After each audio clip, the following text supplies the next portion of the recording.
right. Thank you so much for joining us today. My name is Emily Sprang. I'm an academic trainer in the Center for Teaching and Learning, and we are thrilled to be able to help host our School of Health Sciences webinar series. Just a very few brief housekeeping items. Remember that this webinar is being recorded. We are going to post it in our CTL webinars LibGuides page for future reference.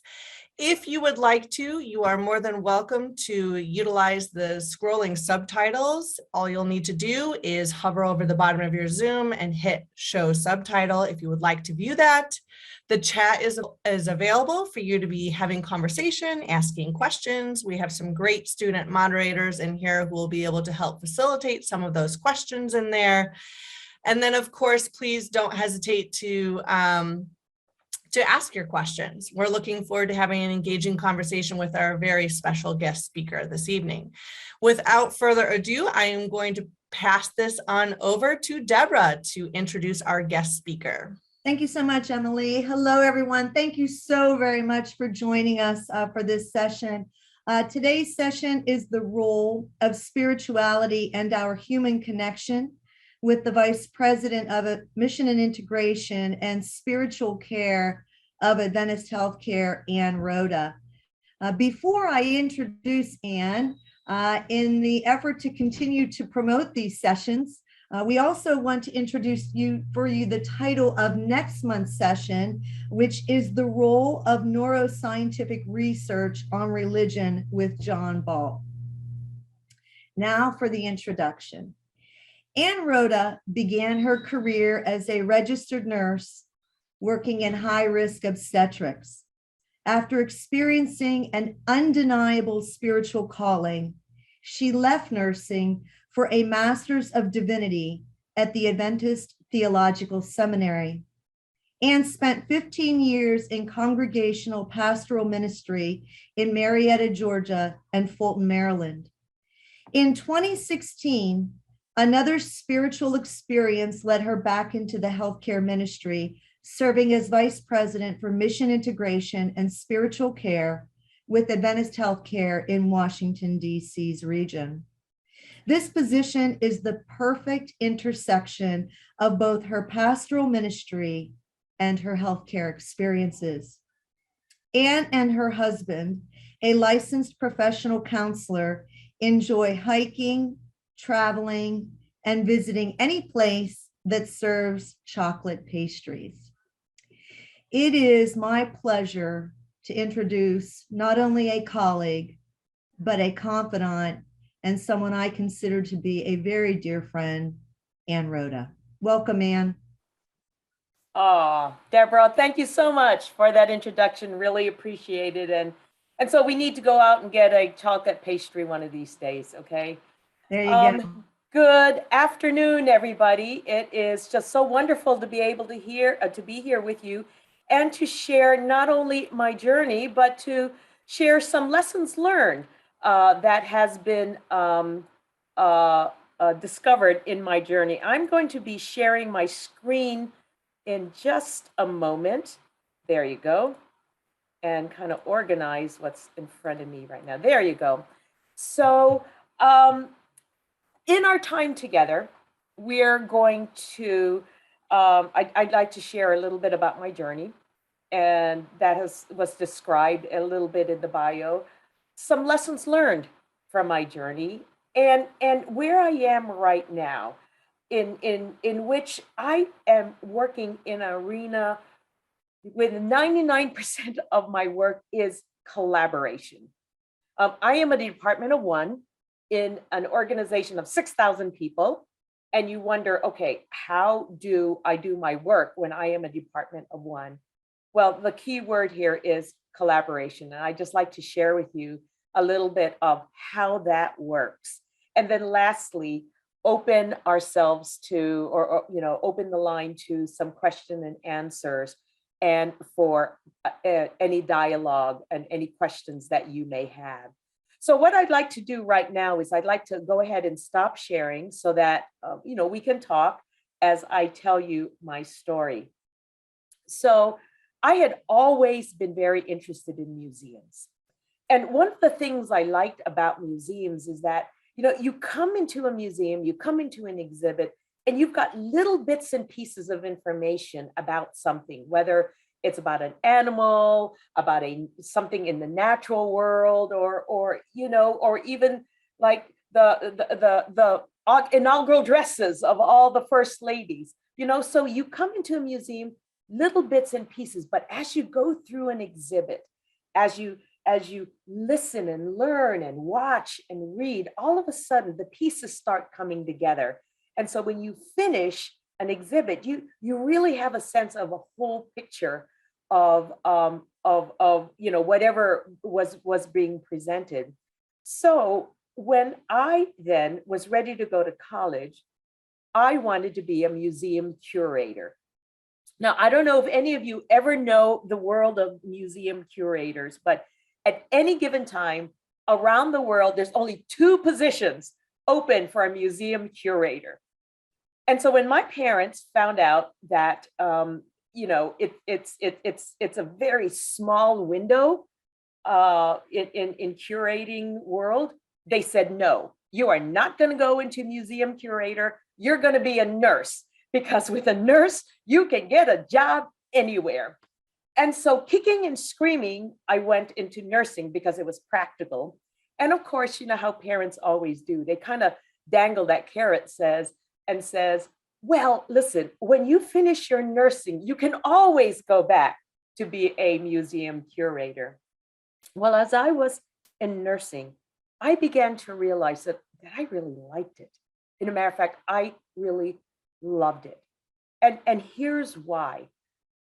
People come into the hospitals, people come to the health facility, the medical facility, and there's a sense of brokenness, right? And their health is in pieces. And I get to be part of a team to help put those pieces together, to bring the sense of healing into someone's lives. Now, I did not say cure, all right? I said sense of healing in someone's life, so that when they leave the hospital, there's a sense of wholeness that they are able to experience in their lives. And I loved nursing very much. As mentioned, I was in high-risk OB. I also had an opportunity to work in labor and delivery and high-risk labor and delivery. I was also able to work in a shock trauma unit. Loved nursing. And I was given an opportunity to actually go into leadership, go into nursing administration. And I enrolled in a healthcare administration, master's in healthcare administration at Maryland University.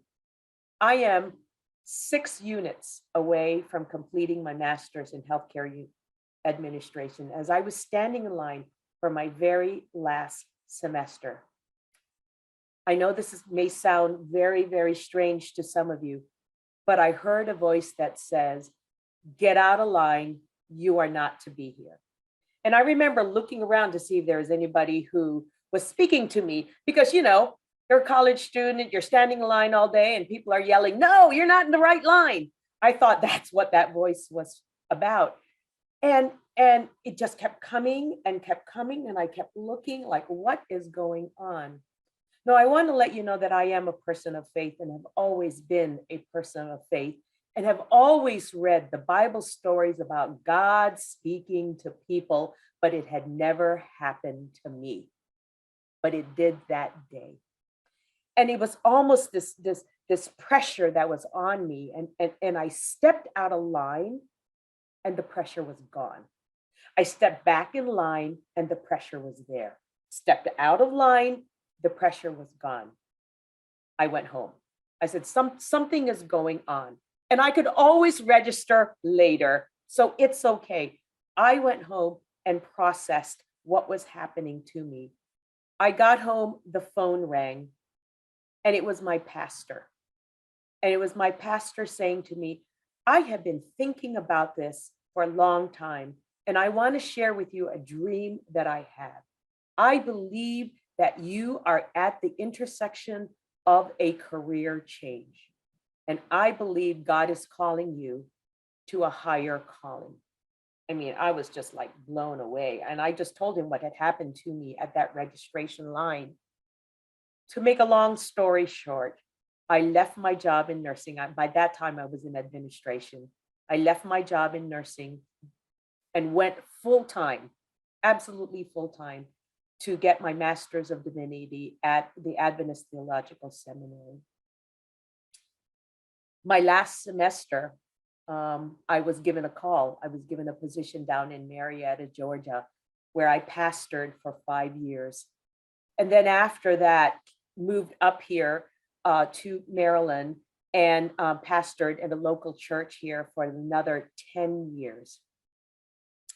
And as I was enjoying my pastorate, I just really felt I was in the zone. You know, I was in the zone of my call. I was in the zone in my spiritual life. My faith was strong. And then I had an opportunity, actually, an invitation to speak at a board's retreat of Adventist Healthcare. Spoke at a board's retreat. And there was something serendipitous that happened at that time. After I spoke for 2 days. After I spoke, leader after leader after leader came to me and said, you know, you spoke the language of our culture. And you spoke a message that we needed to hear. I said, thank you very much, and left. About 4 weeks later, I received a call from the CEO of Adventist Healthcare wanting to meet with me. And I was excited because during our conversations, when we were having lunch and things like that, we talked about the possibility of a partnership between church and healthcare system. And I thought this is what this conversation was going to be about. So I drove, met with our CEO, met with our COO, had a wonderful conversation. And at the very end, they said, we would like to offer you the position of Vice President of Mission Integration and Spiritual Care. Silence on my end. I'm sorry, could you repeat that? They repeated it.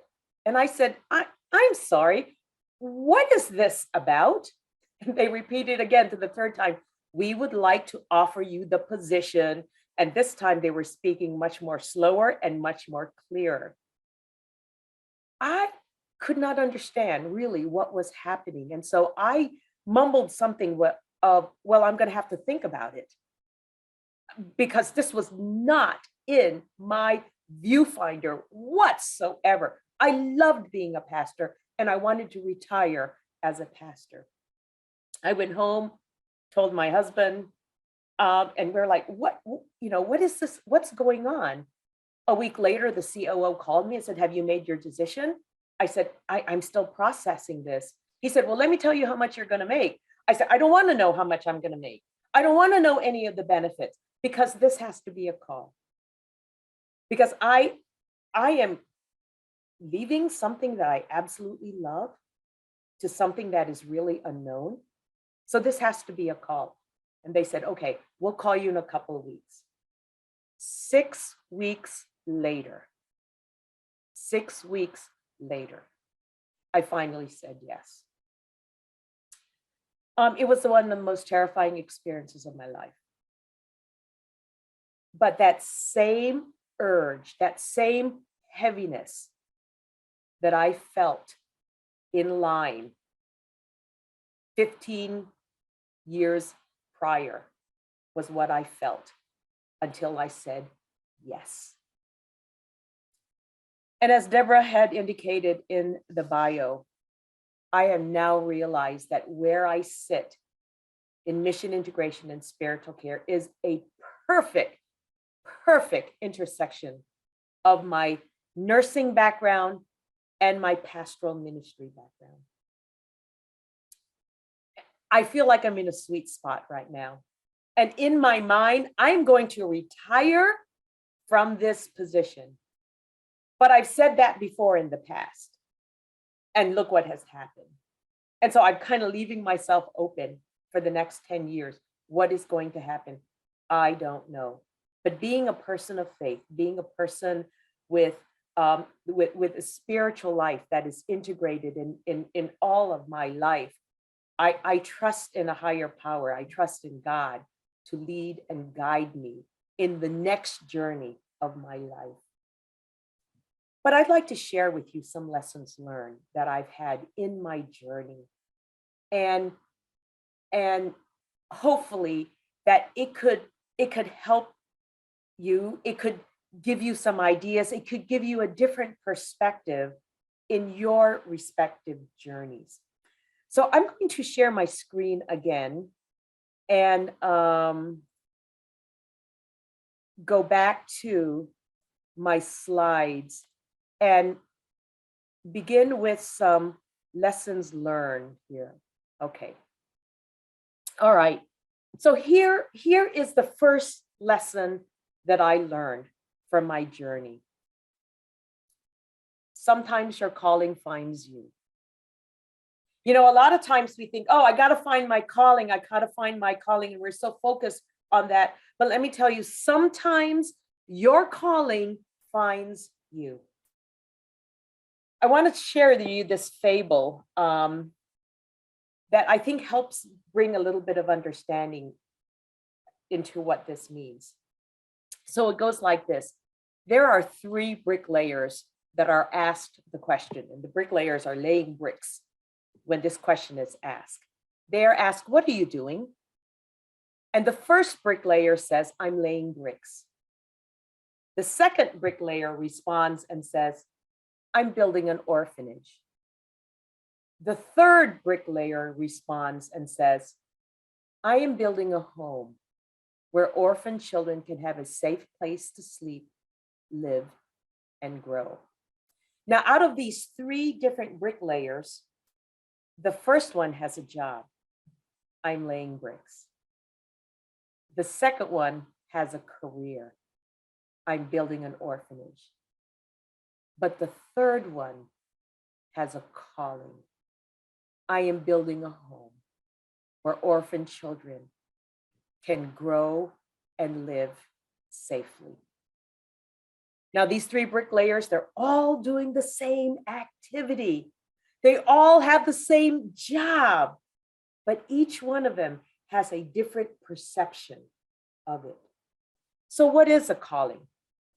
Well, the Merriam-Webster dictionary says a calling is a strong inner impulse towards a particular course of action, especially when accompanied by a conviction of divine influence. That was my experience. But I've also experienced that a calling is your mission or your purpose in life, and it is something greater than yourself. And so many times, a lot of people wait for some big purpose to show up in their lives. And then they think, well, maybe this is the moment of my meaning and my fulfillment and my happiness. And to be honest with you, the reality is that you can live your purpose in the little things that you do. And you may already be living your calling without realizing it. But it is really important to ask yourself, how can I find and live my calling in what I am already doing? And that is the starting point. To empower meaning in what you are doing. Because when you discover that meaning, that it leads to this higher purpose. And when you realize that everything has a higher purpose, you no longer view things as a chore, a job, or something that needs to be done. Now, the reality is that there may be times in your life where you will not find meaning. And maybe it is because it is not your call. So begin with associating everything with a higher purpose, and your call will find you. Another lessons learned from my journey is to strategic plan yourself to your calling. Now, a call just does not happen, all right? And then all of a sudden, woo, suddenly everything will be fine. That's not like it at all. So you have to do some strategic approaches in planning yourself to your calling. Now, this strategic planning is not like an organization planning exercise. It's about you. It's discovering who I am. And a personal strategic plan will help to ensure that your career or your vocation and the other goals and actions are aligned with what's important in your life. This strategic plan is more than just career development. It's more than just steps to success. It's more than just how to make more money. I love what Parker J. Palmer says. He says, the deepest vocational question is not, what shall I do with my life? It is more elemental and demanding. It is the more elemental and demanding question, who am I? What is my nature? So finding who you truly are takes a lifetime, and you need a strategic approach in how to answer these elemental and demanding questions. I believe that the seeds of one's true self are born within each person, and understanding your calling starts with understanding who you are. Now, I love this quote by Steve Harvey. He says, your career is what you're paid for. Your calling is what you're made for. It begins with knowing and understanding who you are. So what is strategic planning yourself to your call? Well, very quickly, there are just some 6 steps, and it's just very, very easy. I'm going to go through them very quickly. The steps are take time, values, your personal mission statement, a SWOT analysis on yourself, vision and goals, and support. So let's take a look at take time. Harold Bloom, who's a literary critic, said, information is endlessly available to us. Where shall wisdom be found? Wisdom is often found in reflection, because reflection can be very empowering. It gives you a new perspective. It helps silence all the noise that is around you so that you can discover new freedoms and new opportunities. Reflection empowers you to hear your inner self, your true self. It empowers you to hear God. So take time, because that is where wisdom can be found. The second planning step is clarify your values. Now, Elvis Presley said this, folks. Kudos to Elvis Presley, okay? He says, values are like fingerprints. Okay, so maybe grammatically that's not quite, or that's correct, but it's Elvis Presley. Nobody's are the same, but you leave them all over everything you do. Goodness gracious. Use your values as a guide. Make a list of your core values. Now, these are the qualities that make you who you are. How are you honoring those values in your life right now? What information do your values give you about your calling? You know, when values and thoughts and feelings and actions are in alignment, a person becomes focused and their character is strengthened, says John Maxwell, who is an author and a leadership guru. The third is your mission, your personal mission statement.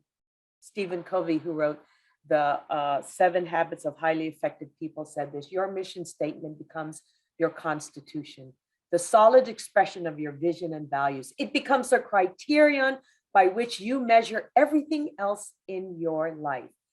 Your mission statement serves as a reminder of your life's purpose. It is a valuable touchstone that you can use to help guide your behavior and inform your decisions.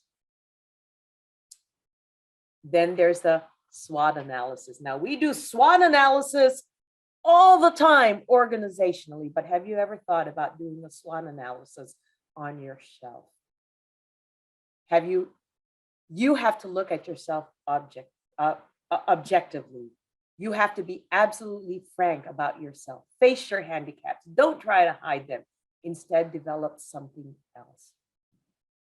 That sense of objectivity is so important when you're strategic planning yourself to your calling, so that it will be your call, not someone else's voice or not what you imagine yourself to be or want to be, that is aligned with a call. It is your true sense of calling. So a SWOT analysis of yourself is an invaluable life lesson.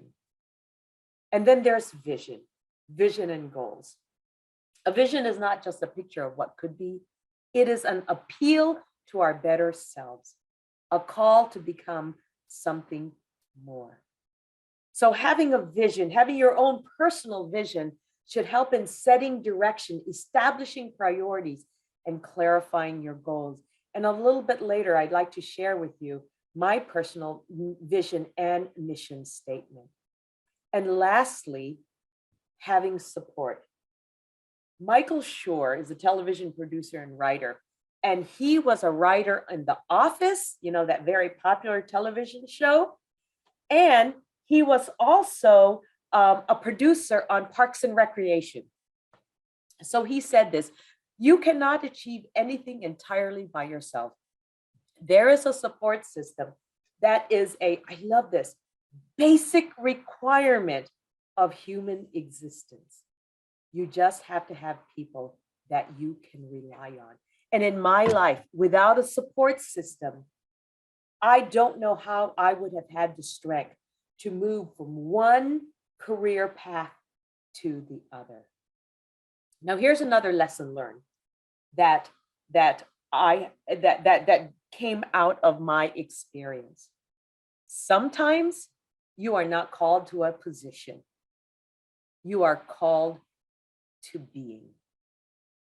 And where I sit right now, you know, in that intersection of nursing, healthcare, healing, and spirituality and faith and religion, I have come to realize that this sense of being is not just a spiritual and a faith construct.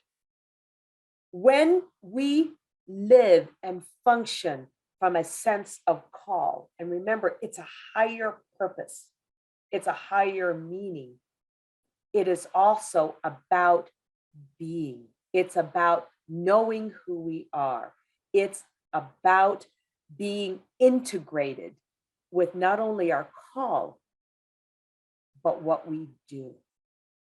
And so this is something that I think for me, it began to become a reality when I transitioned from pastoral ministry to now mission integration and spiritual care. I was wedded to my position as a pastor, and I thought that's God's call for me, that position.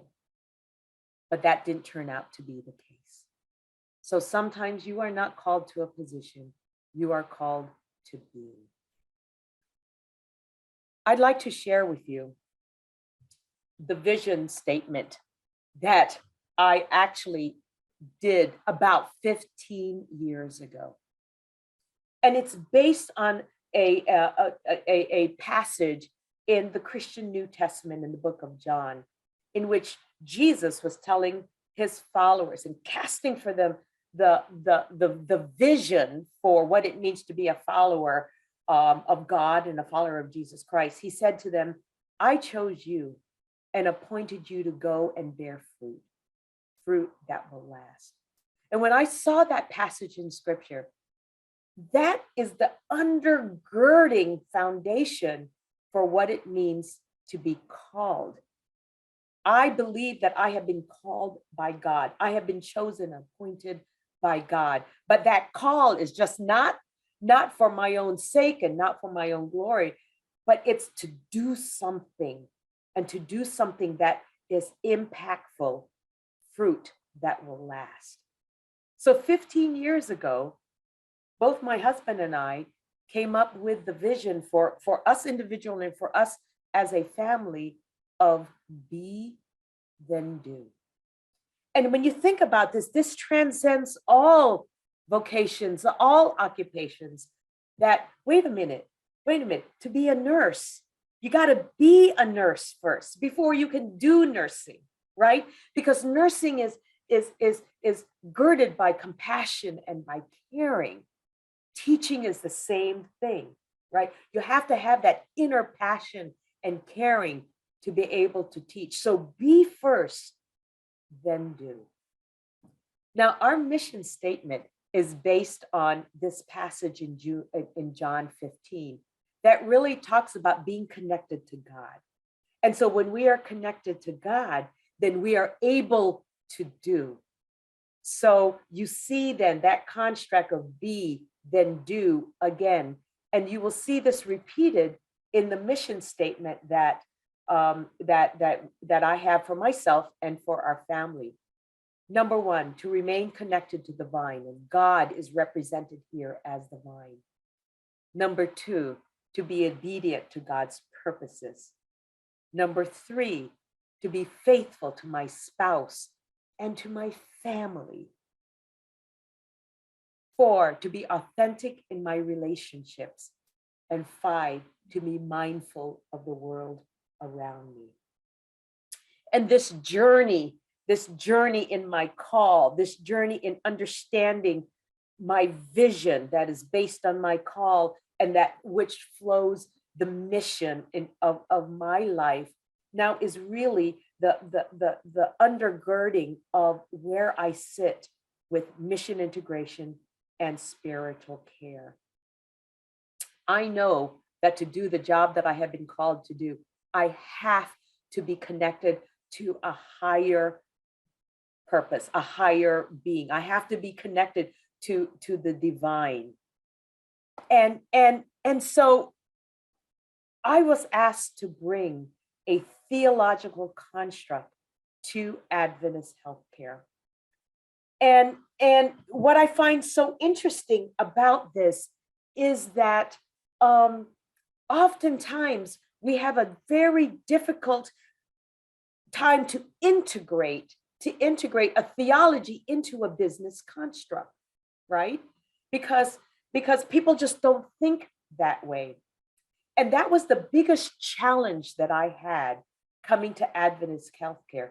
How do you do that? Well, as I mentioned before, I am a department of one, essentially, in an organization of 6,000 plus people. So how do I then help integrate mission, a faith-based mission, in all the processes that we have, both business and clinical processes? How do you do that? Well, I got to go back to my vision of being and then doing. Let me jump really quickly to this particular, I know, man, it's small and it's okay if you have to lean into the computer, but this is what's called the racy matrix. And what is the racy matrix? Well, racy stands for responsible, accountable, consulted, and informed. And what you see here at the very top are all the stakeholders in our organization. It's departments, it's initiatives, it's all the stakeholders. What you see on the left-hand column really is the work that I do, is the processes that I do. And then you can see here the intersections of mission integration processes and how does it interact? How does it intersect with talent acquisition? How does it intersect with onboarding? How does it intersect with quality and patient safety, with finance, with patient experience, and all the mission cultivation initiatives that we have going on in our relationship? Now, you see a lot of C's. You see a lot of consulting. You see a lot of R's, because those are the things that I'm responsible for. But what you see in this chart is presence. What you see in this chart that demonstrates collaboration is being. You see, there's so many things that have to be done, but it doesn't have to be done by me. So I work in collaboration with all these people, and there are hundreds and thousands of people, including Deborah Elick, that I work in collaboration with. And so how do you work in collaboration? Well, number one, it's presence and it's being. Now, I am not an expert in a lot of the quality and patient safety stuff. I can't speak the language that Deborah Elick speaks. That's not my area of expertise. But here's what I can do. I can have a relationship with Deborah Elick. I can be that relationship, be in that relationship with her.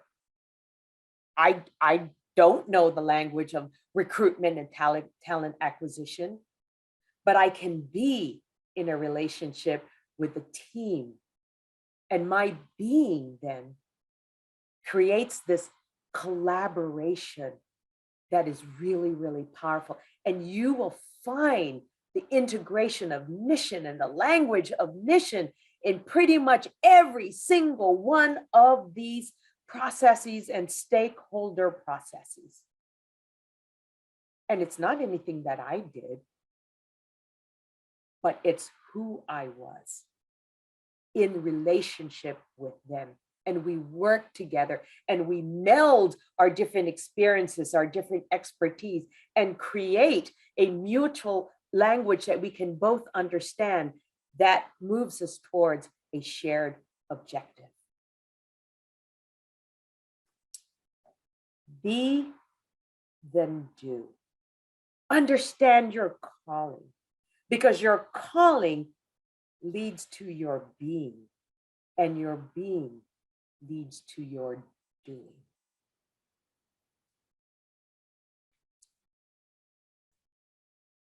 So that's the end of my presentation. That's the end of my story. And I'm just going to sit here and see if anybody has any questions. Does anyone out there have any questions for Ann? I know we've had some comments in the chat as people appreciate the quotes, the transparency of your story. Here is one question. Are you saying that the way that we intersect in life, work, play, social media, for example, is how we define ourselves and others by being racy? Is that, would you say that those elements could apply even in those domains? Yes, I really think so. Racy really is just a tool to help me understand how I intersect. It helps me understand and helps the other understand how we collaborate. And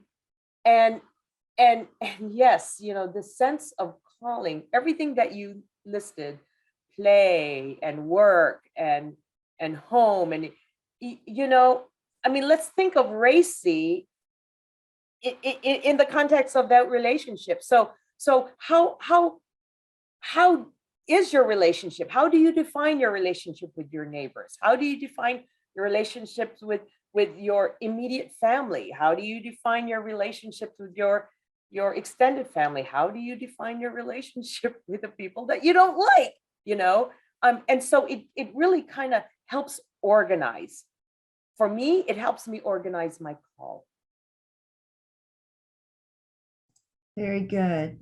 Any other questions out there while we're waiting for people to think about that? To my fellow student colleagues and peers, do you have any questions you wanted to bring forward for Ann? So I wanted to bring a question. Oh, I'll go and then Tabitha can go. First off, this has been amazing. So thank you for the amazing tips and suggestions and everything with this. What barriers or constraints, what difficulties and challenges have you overcome to allow you to create this either racy or this interprofessional collaboration that seems to be doing actually be quite successful? One word: ego. ego, ego is a, I think for all of us, because we're human beings, right? For me, ego is this constant presence that you have to be aware of, okay? And when we look at this collaboration, right, it can't be driven by the ego. And my spirituality and my faith gives me the tools to keep that ego in check. All right, ego is good, all right, but ego can also be misused. And so when I when I go into a collaboration, for instance, I collaborate with marketing, PR and marketing all the time. I mean, we are joined at the hip. At the other hip, I am joined with HR. All right. And my backside is everybody else. And then on my front side here is the CEO, right? The CEO, I mean, and you're trying to manage everybody's expectations, everybody's vision of how mission is to be understood and visualized in the organization. And the thing is that I also have my own vision of how to do that. But when I walk into a room, I walk into a meeting, I walk into a dialogue, that ego has to be in check. And this is that idea of servant leadership, right? In which, wait a minute, I am a servant. I cannot have an agenda that I push. Now, there are things that I protect. And the things in this organization I protect are theological fidelity, all right? Because we are a faith-based organization, I have to protect that. I have to protect our sponsoring church organization. I have to protect the biblical principles. That's it. That's it. And so you humble yourself. You listen. And I try not to discuss. I try to dialogue. Because discussion is that you have an objective, you have a goal that you want to reach. A dialogue is its openness. And just like that sense of the call finding you, right? That shared objective, that shared goal, that shared understanding will emerge from that dialogue. And is this, sometimes it takes a long time for us to make decisions and come to a conclusion in our organization. And it drives me crazy, right? Because we needed a decision 3 weeks ago. But when a decision is made, it's powerful. It's what I call the power of the we. Because it's not my decision, even our CEO, it's not his decision. It was a result of the we. We did it together. That's the power of collaboration. Thank you. Awesome. Very wonderful presentation. Yes, wonderful presentation. I was just sitting up here buzzing, mentally, emotionally, and spiritually. When you touched on the intersection of theology and business. And when you think about theology and you think about spirituality and the workplace, you have so many different perspectives and ideals. What and how did you guys get buy-in from the stakeholders you mentioned within the racy? I mean, you would expect them to come to the table, open-minded.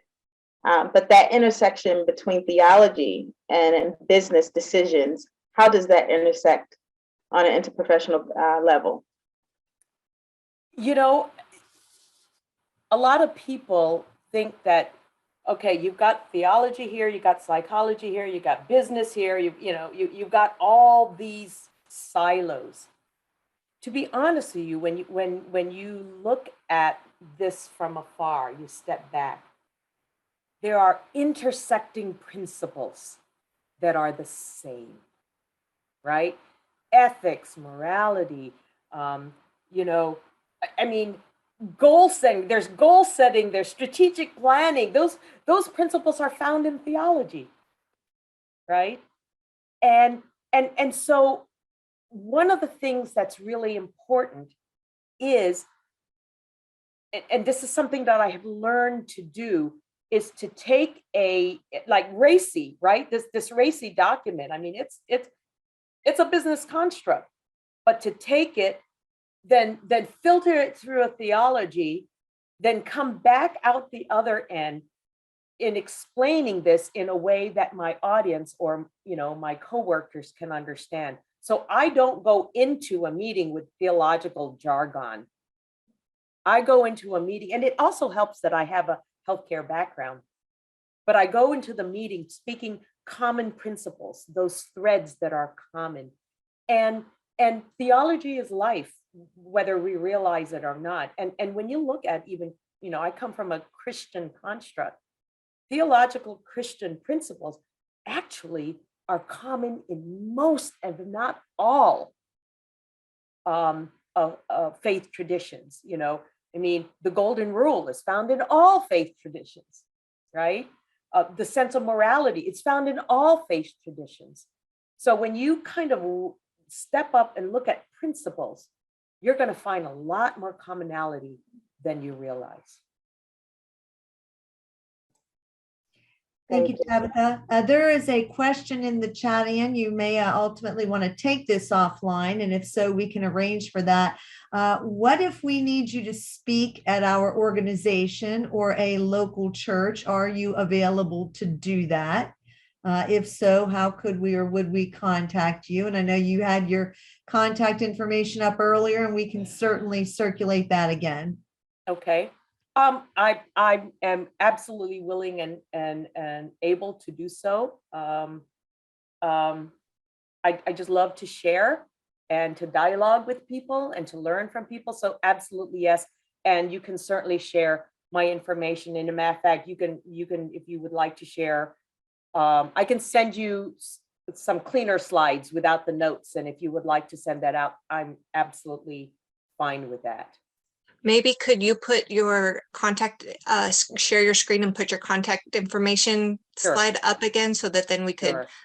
Absolutely do the great There you go. There screenshot. you go. You Okay. can snip it and put it in the chat. So that was taken before COVID. I've got a lot more bags under my eyes now.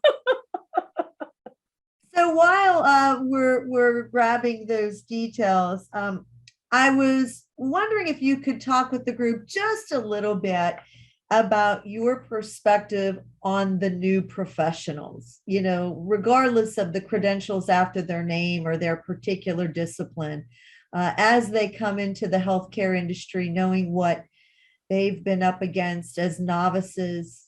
Maybe it's a second career for them. Maybe it's a first career for them. Talk to us about your perspective on their abilities or inabilities or challenges to develop connections, these deep connections with those that they serve. Your thoughts on that?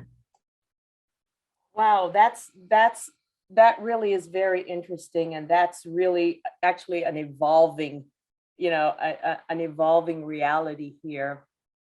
And I'll be really honest with you, it's something that is very difficult for me to understand, because the kind of person I am, I'm very relational. I love face to face, but you have to understand that the newer generation, they have defined community, connection, collaboration in a completely different way. And I think for us, you know, I mean, I have a godchild who has never known a world without a smartphone. Never known a world. I mean, we've got a generation of kids now who have never known a world without an internet. You see? And so instead of forcing them to change, right? instead of, and I'll speak for myself, being critical, in which, I mean, all you do is text me, why can't you call me? Instead of being critical with that, I need to humble myself and really understand them in their world. Because to be honest with you, this younger generation, they are an object of their environment. And when you know nothing else but that smartphone that is embedded in your hand all the time, then you know nothing else, And to be honest with you, I thought, Deborah, you're going to ask me the question about, the people in our workforce now who don't seem to want to stay in one organization, or they don't seem to be committed to an organization. And then, we look at them and we say, oh, they don't have a call. Maybe they do. Maybe they do. Maybe their calling is about new experiences. Maybe their calling is about new challenges. Maybe their calling is about widening, right? Their world and their experience and their understanding. You can't fault them for that, can you? But for us in a different generation who values stability, right, and growth in one organization, that can really look very negatively from where we sit, but from where they sit, man, you can't fault them for the values that they have. Yeah, I would think that comes into, the mantra of don't judge, right? Everybody's got their own perspective on where it is they've been and where it is that they want to go. So thank you, Veronica, for the assist on the chat. We're getting questions about what the acronym RACY stands for. Just as a reminder, responsible, accountable, consulted, and informed. Thank you for that. Any other questions or comments for Anne?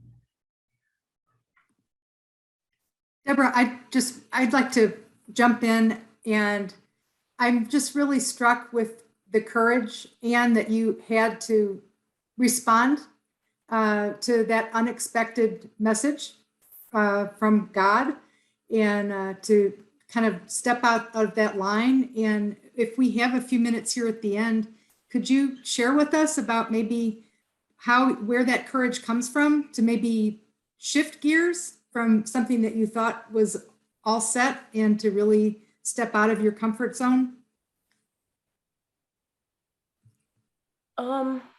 I don't know whether it's so much courage, Dr. Mast. I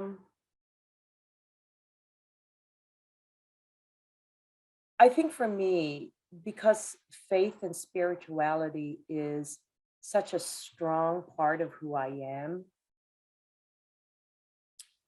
I tend to explore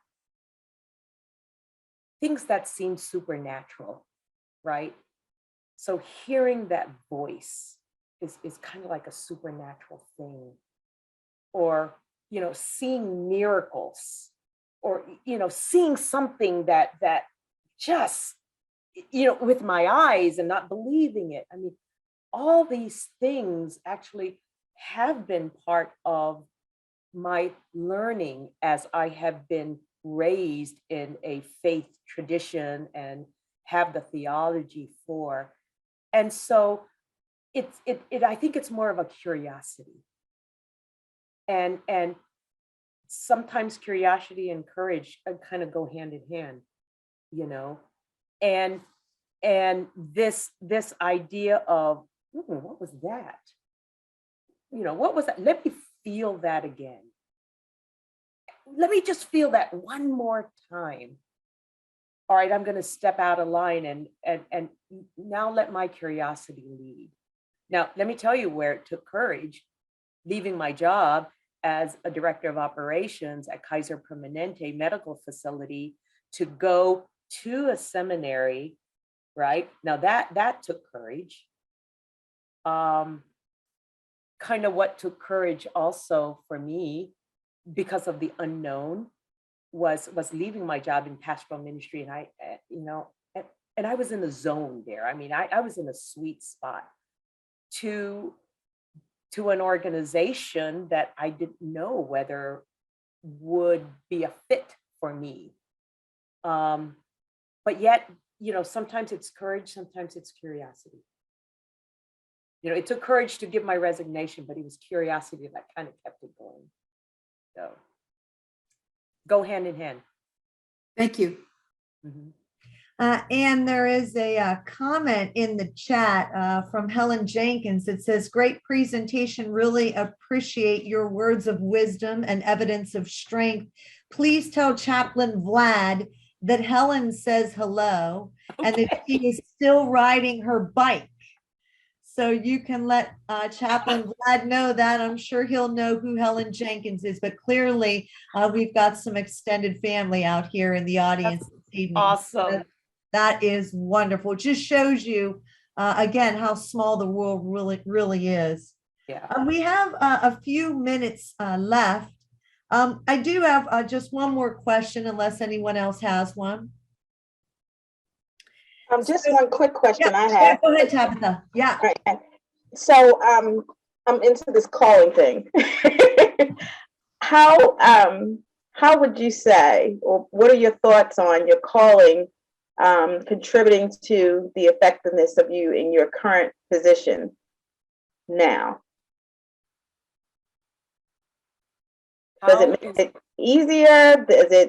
You talked about the sweet spot. Yeah. Being in pastoral, and now that you've been called, to a different arena. Yeah. Actually, when decisions are made that I don't agree with, but I know that it's okay, it's right. I lean back on my calling, right? When that I'm not here for a position, I'm here for a higher purpose. And this decision is part of a bigger picture. And I'm only seeing that decision. When I'm really tired and really discouraged, when COVID hit, right? When people are leaving in droves because they're just exhausted, you lean back on that sense of call. And there have been times, I think, all of us feel this, when you just want to quit, you lean back to that call. So that call is like this solid rock, right? That you kind of, when you're tired treading water, you kind of go in, just cling on to it and just be reminded that of what your call is. And I think that's one of the lessons learned. You're not called to a position, you're called to being. I think that's an important thing to remember. Thank you so much. And just, and look, this position, mission and spiritual care, vice president of mission and spiritual care, that's almost meaningless, to be honest with you. That really says nothing. It just says my placement on the org chart. What really says more about mission integration is that racy chart that shows the relationships across the organization. That's the most important thing. Thank you. Right. Well, we have reached just about the end of our time. Anne, thank you so very, very much for the wonderful presentation. Again, we continue to get positive comments in the chat. So just want to give you a huge shout out for your time, for your insights, for your transparency, and for clearly the connections that you've made here this evening. As we close, I just want to remind our attendees one more time, look for our upcoming IPE session on neuroscience and religion with John Balk on May 26, May 26. At 4 p. Pacific, 5 p. Mountain, 6 p. Central, and 7 p. Eastern. And with that, we wish you all a wonderful rest of the day or your evening. And thank you so very, very much for joining. We do appreciate the discussion. Thank you so very much, everyone.